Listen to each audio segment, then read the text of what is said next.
Hello students, welcome back at my exam solution. तो आज के इस लेक्चर वीडियो में हम नया टॉपिक एक लेकर आए हैं। जैसे कि मैंने आपको बताया था, हम एमपीएस के सभी चैप्टर जो है अपने लेक्चर वीडियो में डालेंगे। तो आज का हमारा चैप्टर है पर्यावरणवादी उपागम। एमपीएस 02 की बुक का ये एक चैप्टर है पर्यावरण के बारे में। और इसमें मेन जो चीज़ें पूछी गई हैं, काफ़ी मतलब छोटा सा चैप्टर है ये। और इसमें जो भी मेन क्वेश्चंस हमेशा बनते हैं, मेन टॉपिक्स हमेशा आते हैं, उसको मैंने इस वीडियो में शामिल किया है। और उससे रिलेटिव जो भी आपको इस बुक में बताया गया है इग्नू की, उसके बारे में हम यहाँ पे चर्चा करेंगे। तो पर्यावरणवादी उपागम क्या है और इसके विकास के क्या 3 भ्रम हैं और टिकाऊ विकास क्या होता है, इसके बारे में यहाँ पे बात की गई है। तो मैंने इस टॉपिक को आपको पूरा क्लियर करने की यहाँ पे इस वीडियो में जो है कोशिश की है। तो आप वीडियो को एंड तक देखिए, आपको पूरा चैप्टर यहाँ पे क्लियर होने वाला है। और इसी के साथ हम जो है इसके इम्पोर्टेंट क्वेश्चंस भी देखेंगे वीडियो के एंड में कि क्या इस पे क्वेश्चन बन सकते हैं। और इससे रिलेटिव हमने एक नोट्स भी बनाए हैं इसी के,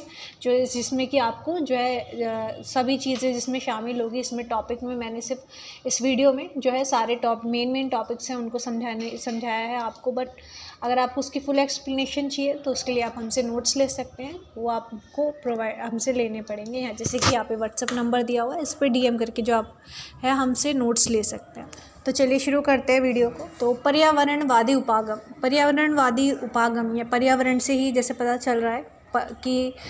पर्यावरणवादी उपागम क्या है। तो इसको हम 3 तरीके से जान सकते हैं कि अंतर्राष्ट्रीय स्तर पर पर्यावरण पर चर्चा, यानी कि जब भी इंटरनेशनल लेवल पर हम पर्यावरण को देखते हैं, अपने इन्वायरमेंट को देखते हैं और उसके बारे में बात करते हैं, इन्वायरमेंट के बारे में, तो अगर उस पर क्या नियम बनने चाहिए, क्या कानून बनने चाहिए, पर्यावरण के लिए सबको कैसे जागरूक किया जाए, ये सब जब भी बातें होती है इन्वायरमेंट को लेके, तो यही कहलाता है पर्यावरणवादी उपागम। जब भी इसको इंटरनेशनल लेवल पे हम एक लेके जाते हैं, पर्यावरण के बारे में हम सभी सोचते हैं कि हम इसमें सुधार लाएं, पर जो है जब इसकी जैसे कुछ संगठन बनाए जाते हैं या इसमें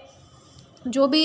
ऐसे स्थान बनाए गए हैं, संस्थाएं बनाई गई हैं जो कि इसके लिए कार्य करती है कि हमारे पर्यावरण को हम कैसे बचा सकते हैं, तो ये कहलाता है पर्यावरणवादी उपागम। एक इंटरनेशनल लेवल पे ये पर्यावरण की बात करता है, उसकी चर्चा है अंतर्राष्ट्रीय स्तर पर पर्यावरण की चर्चा और संगठन बनाना, जो भी संगठन बनाए गए हैं इसके लिए, और इसके विकास में पर्यावरण एक बाधा है, तो उस पर इसके बारे में बताया गया है। विकास में पर्यावरण कैसे बाधा होता है कि जैसे हमारे जो है कुछ भी उद्योग लगाए जाते हैं तो उसके लिए वहाँ पे जो है जंगलों की कटाई होती है, पेड़ों को हटा दिया जाता है। उसके लिए जो ये विकास में जो रुकावट आ रही है, इसके बारे में यहाँ पे बताया गया है। इसकी वजह से जो है विकास में रुकावट आती है। और जब भी हम कुछ मतलब कंपनीज़ खुलती है जब हमारे देश में, तो हमेशा वहाँ पे हमेशा पेड़ों को हटाना पड़ता है, वहाँ पे जंगल की कटाई होती है। इस तरह के जो है कारण हमें देखने को मिलते हैं। तो ये सब जो भी चर्चाएँ होती हैं पर्यावरण को लेकर और जो भी संगठन बनाए जाते हैं और विकास में और पर्यावरण में क्या मतलब बाधा आती है विकास करते वक्त पर्यावरण की, तो इन सब बातों को ही जो है पर्यावरण उपागम के रूप में हम देखते हैं। तो अगर आपसे क्वेश्चन पूछा जाता है पर्यावरणवादी उपागम क्या है, तो आपको अंतर्राष्ट्रीय स्तर पर पर्यावरण की जो भी बातें हम करते हैं, कैसे लोगों को जागरूक किया जाए और कैसे जो है पर्यावरण हमारे मतलब कंट्री के लिए कैसे कि इसकी एक घातक बन रहा है, उसके बारे में हमें बताना है। फिर जो है संगठन जो हमारे बनाए गए हैं पर्यावरण को लेकर, WHO भी इसके लिए जो है नीतियाँ बनाता है, उसके बारे में भी आपको बताना है। और विकास में किस तरह से पर्यावरण जो है बाधा डाल रहा है, किस तरह से डाल रहा है वो, कि जो है काफ़ी जो है हमें पेड़ों की या कोई भी जो जंगल काटे जाते हैं उनकी जो कटाई हो रही है, इस वजह से ये विकास में जो है एक बाधा है। और इसके अंदर एक और मेन टॉपिक आता है जिसे कहते हैं विकास के 3 भ्रम। तो ये जो है इसमें इस पूरे चैप्टर में पर्यावरणवादी उपागम में विकास के 3 भ्रम, इसको इम्पॉर्टेंट है। इसके बारे में अगर आपका जैसे क्वेश्चन बन सकता है इम्पोर्टेंट, तो अगर आपके विकास के 3 भ्रम पूछे जाते हैं तो उसमें से पहला है आर्थिक विकास किसी राष्ट्र की प्रगति का घोतक नहीं हो सकता। यानी कि यहाँ पे क्या कहते हैं, जब भी हम किसी के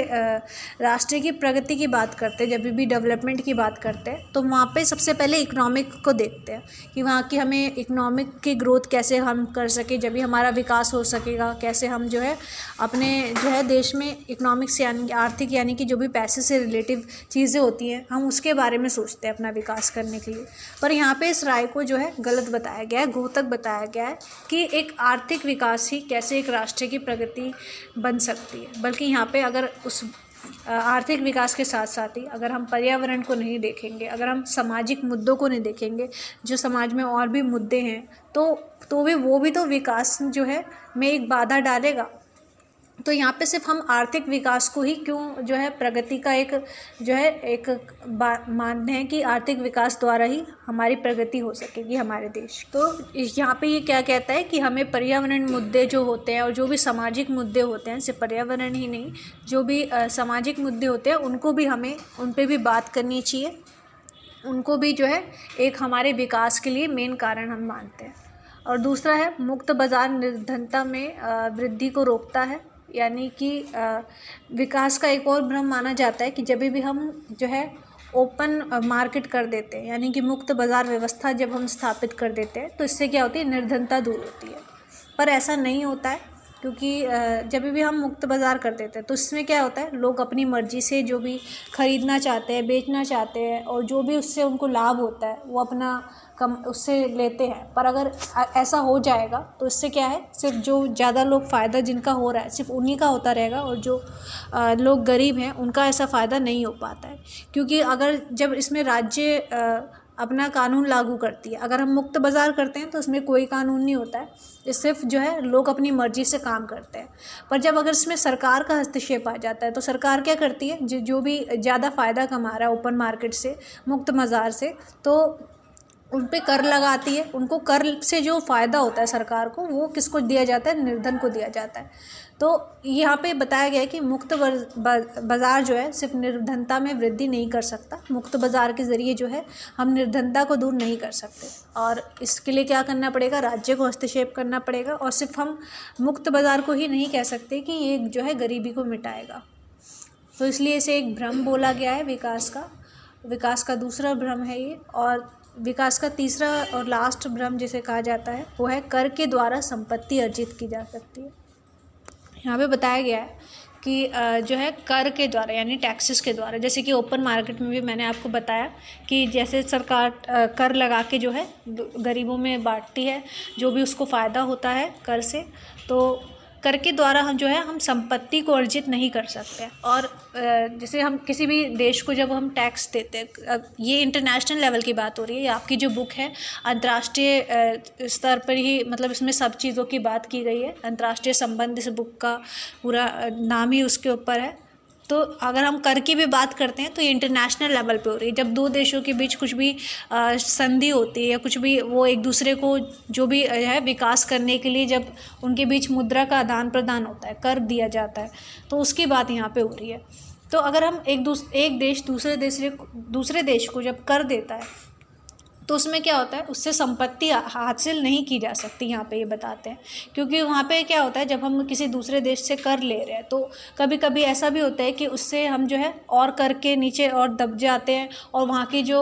इकनॉमी है हम अपनी ठीक करने की बजाय बल्कि और जो है उधार लेके, जैसे कि कर लेके और भी हम उस देश से दबते जाते हैं। तो इसलिए इसे कर को भी क्या बताया गया है, विकास का एक भ्रम बताया गया है। तो ये थे विकास के 3 भ्रम जो मोस्टली क्वेश्चन पे बनता है। तो ये 3 भ्रमों को आपको ये 3 पॉइंट्स लिखने हैं और इनको एक्सप्लेन कर देना है। यहाँ पे मैंने आपको 3 पॉइंट्स लिख के इसकी एक्सप्लेनेशन मैंने आपको बताई है बस, पर अगर आपको उसके पूरे जो है रिटर्न में भी चाहिए तो उसके लिए आपको हमसे नोट्स लेने होंगे। तो इसके अलावा जो इस चैप्टर में मेन सबसे इम्पॉर्टेंट है वह है टिकाऊ विकास जिसे सस्टेनेबल डेवलपमेंट भी कहते हैं इंग्लिश में। तो सस्टेनेबल डेवलपमेंट जो है इसकी बात हमेशा की जाती है, ये तो काफ़ी जो है जनरल टॉपिक में भी आता है टिकाऊ विकास। तो क्या होता है ये टिकाऊ विकास जो कि हमेशा पूछा जाता है। तो एक ऐसा विकास है,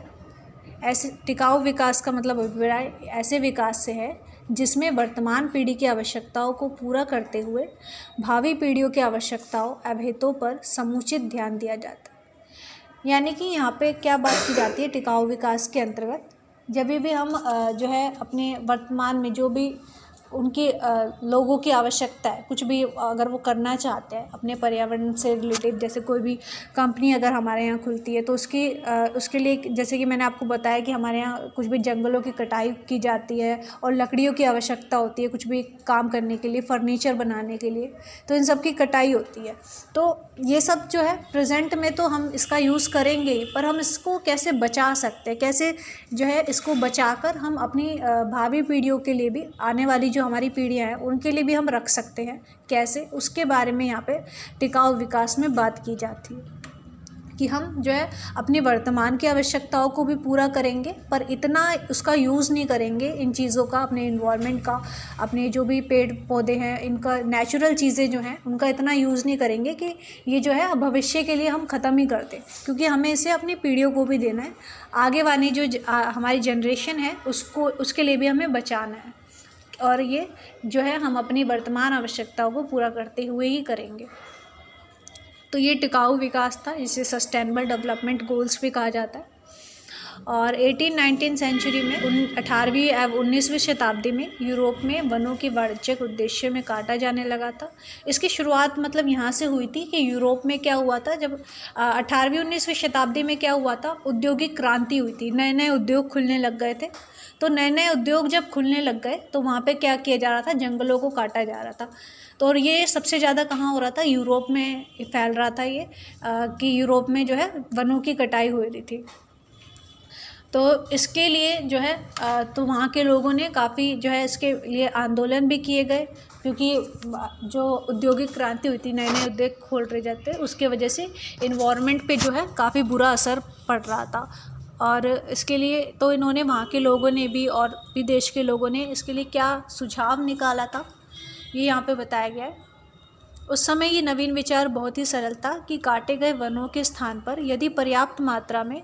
प्रतिवर्ष पेड़ उगाए जाएं तो वनों के विकास की दर संपूर्ण रूप से बनी रहेगी और आधुनिक ज़रूरतों की निरंतर पूर्ति रहेगी। तो इसके लिए इन्होंने ये सॉल्यूशन निकाला था कि जो हम इतना मतलब अपने औद्योगिक क्रांति के लिए, उद्योगों को खोलने के लिए जो इतनी कटाई कर रहे हैं, तो इसके लिए हमें ये भी करना चाहिए कि हमें हर वर्ष जो है नए नए पेड़ उगाना चाहिए और लोगों को भी जागरूक करना चाहिए, और क्या है वनों के जो है विकास की दर को हमें बढ़ाना चाहिए, जिससे कि जो है हम अपनी प्रेजेंट की जो भी हमारी ज़रूरतें हैं उसको भी पूरा कर पाएंगे, और जो हमारे फ्यूचर में जो हम अपनी पीढ़ियों को देना चाहते हैं उसके भी गोल्स को हम पूरा कर पाएंगे।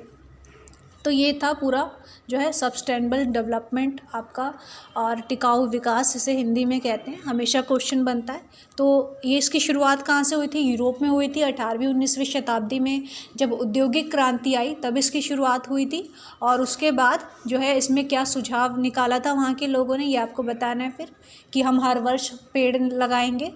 और ये टिकाऊ विकास की डेफिनेशन आपको मैंने बता दी है कि वर्तमान पीढ़ी की आवश्यकताओं को पूरा करते हुए भावी पीढ़ियों की आवश्यकताओं एवं हितों पर समुचित ध्यान देना,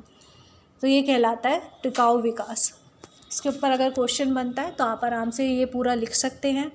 जो भी इससे इम्पोर्टेंट क्वेश्चन बनते हैं उसी के ऊपर मैंने ये पूरा चैप्टर बनाया है। विकास के 3 भ्रम, ये क्वेश्चन पूछा जाता है, तो इन 3 पॉइंट्स को आप लिखेंगे और इसको एक्सप्लेन करेंगे।